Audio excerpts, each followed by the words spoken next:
한 주간 중요한 헌재 판결이 있었습니다. 재판관들이 오랜 숙고 가운데 나오게 된 선고 요지는 무려 22분 진행됐습니다.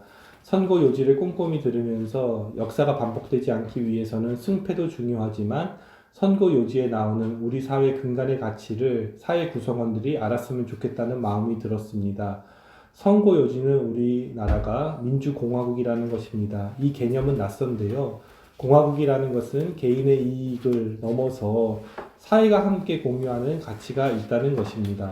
국민은 주권자이고 대통령은 공공의 가치를 국민에게 실현하기 위해 권한을 임기 기간 동안 위임받은 것 뿐입니다.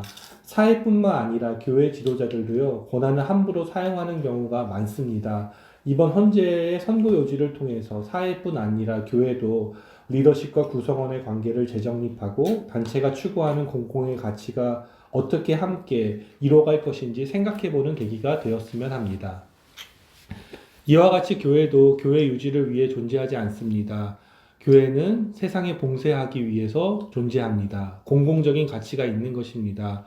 교회가 세상에 존재하는 이유는 하나님과 바른 관계를 맺어서 세상 속에서 믿음, 소망, 사랑을 구현하기 위한 것입니다.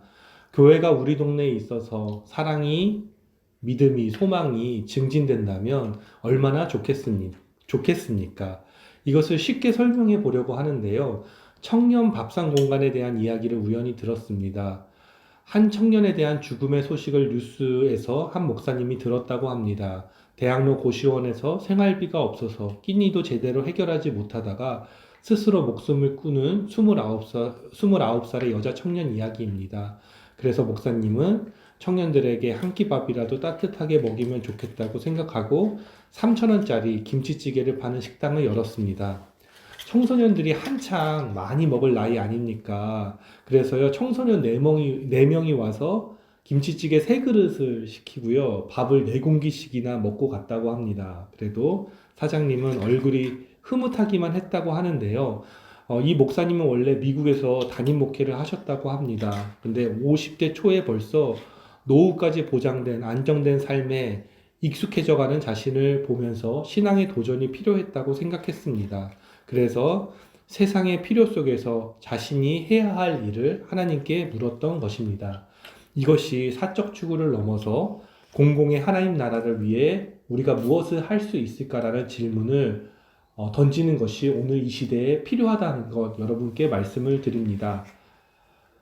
교회가 자기 것을 내어줌으로 세상의 믿음, 소망, 사랑을 증진시킬 수가 있는데요. 그러려면은 자기 안에 먼저 믿음, 소망, 사랑이 넘쳐나야 합니다.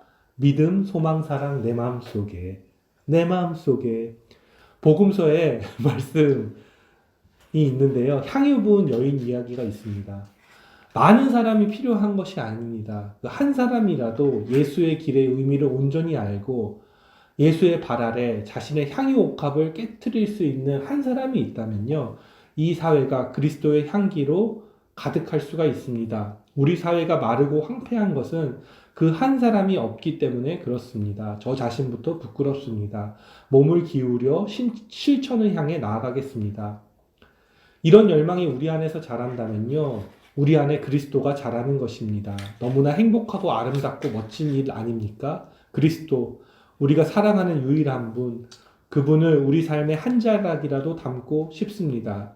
우리의 심령이 이렇게 새롭게 된다면 우리는 마땅히 무엇을 해야 하는지 알게 될 것입니다. 그리스도의 길을 걷는 것을 성급하게 나서서는 안 되겠습니다. 성급하게 나섰다는 건 마치 우리가 우리 몸에 맞지 않는 무거운 엿기를 들어서 다치는 것과 같습니다. 사역의 무거움 때문에 실망하고 그리스도를 떠나게 됩니다.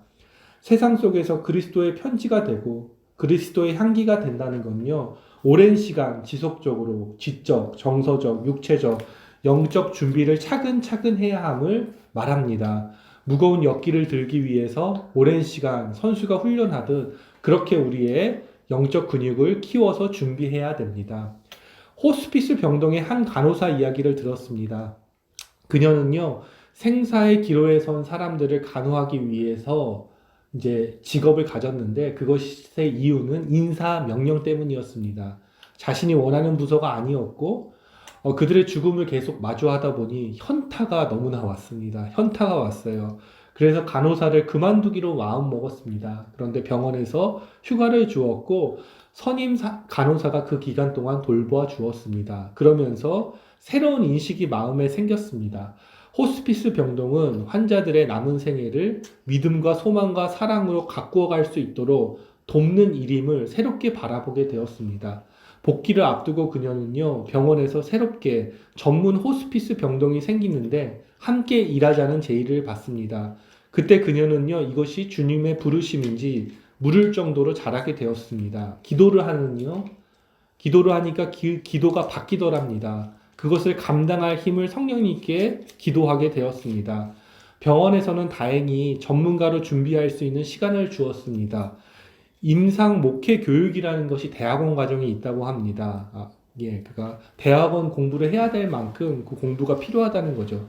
열심히 준비하고 다시 선 소명의 자리에서 이제 고향에 돌아가서 기쁘다고 고백하고 하면서 죽음을 맞이하는 한 성직자를 만나게 되고 그녀는 이 성직자의 고백을 통해서 죽음을 새롭게 바라보게 되면서요. 자신의 일에 조금 여유를 가지고 바라보면서 아직도 즐겁게 그 길을 걷고 있다고 이야기합니다.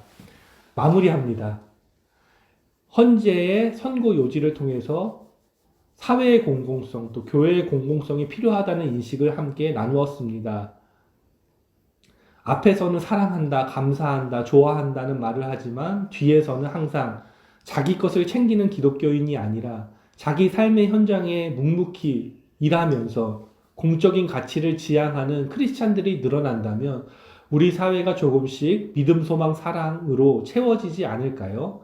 사순절 넷째 주를 맞아서 세상 속에서 그리스도께서 걸어가시는 그 길을 알고 그리스도 안에서 하나님과 바른 관계를 맺어서 오늘의 메마른 현실 가운데 그리스도의 편지로 향기로 살아가려는 한 분 한 분 주님께서 잘해주시기를 기도합니다.